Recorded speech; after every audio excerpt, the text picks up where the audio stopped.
Une femme qui t'a aimé de ouf. Ses sentiments, ils étaient tout là-haut pour toi. Elle aurait tout fait pour te rendre heureux. Tout, mais vraiment tout. Elle aurait tout sacrifié pour toi. Une fois que tu la déçois, ses sentiments, ils vont descendre, descendre, descendre, descendre. Mais toi, tu vas pas t'en rendre compte tout de suite parce qu'elle t'a aimé tellement haut, elle a mis la barre tellement haute que même quand ces sentiments, ils sont là en bas, et ben t'as l'impression que c'est un truc de ouf, tellement t'étais aveuglé, frérot, t'étais aveuglé. Une fois que ces sentiments, ils sont là, tu vois, une fois que ces sentiments, ils sont là en bas, et c'est fini. C'est fini, c'est fini, c'est fini. Ça va pas remonter parce qu'elle a été déçue. Elle a été déçue. Et ben, au-delà de ça, elle a été dégoûtée. Ah, je vais aller même plus loin.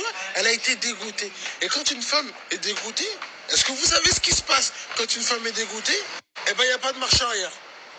Voilà. Quand une femme a aimé un homme de ouf et qu'au final, elle est dégoûtée, très souvent, il n'y a pas de marche arrière.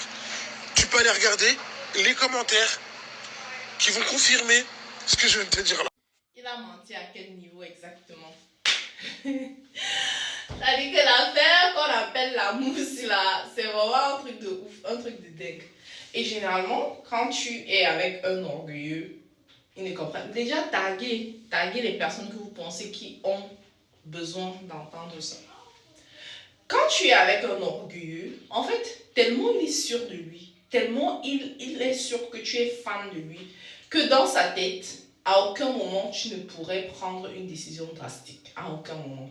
Tellement tu es fan de lui. Ce que les hommes ne comprennent pas, c'est que nous, on part progressivement.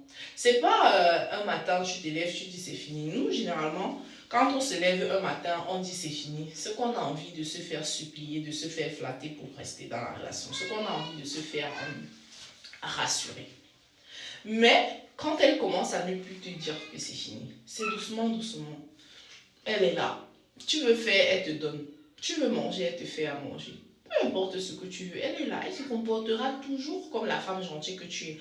Au contraire, les prises de tête qu'elle faisait auparavant, elle va même plus te prendre la tête. Tellement elle sera douce à la maison que tu seras sûr que ouais, tu as enfin gagné mon frère. C'est là que tu es en train de perdre. Un peu, elle va se détacher. Progressivement. Progressivement. Et toi, tellement tu auras ta go calme à côté que tu ne vas même pas t'en rendre compte. Sauf qu'un matin, tu vas seulement voir qu'elle est déjà dans une autre relation. C'est comme ça. Quand tu quittes un gars pour aller rester toi seul, ça fait mal.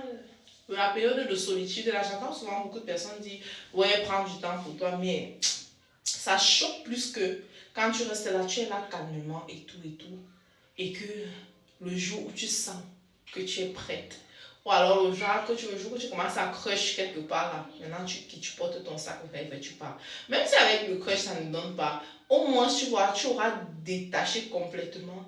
Et le crush t'aura fait réaliser qu'en fait, mais bien, quand tu vas même regarder la personne, c'est pour la personne aussi qui pleurait toute la nuit. What the... Bref, en tout cas, j'espère qu'ils ont entendu ça. S'ils veulent qu'ils ne comprennent pas. Donc, j'ai entendu quelque part que la femme, nous là, on a deux cœurs dans nous. On a le cœur blanc et on a le cœur noir. Maintenant, c'est à chacun de passer la commande du cœur qu'il voudrait qu'on lui serve tous les jours. Sur ce, un bon entendeur. Bisous là-bas.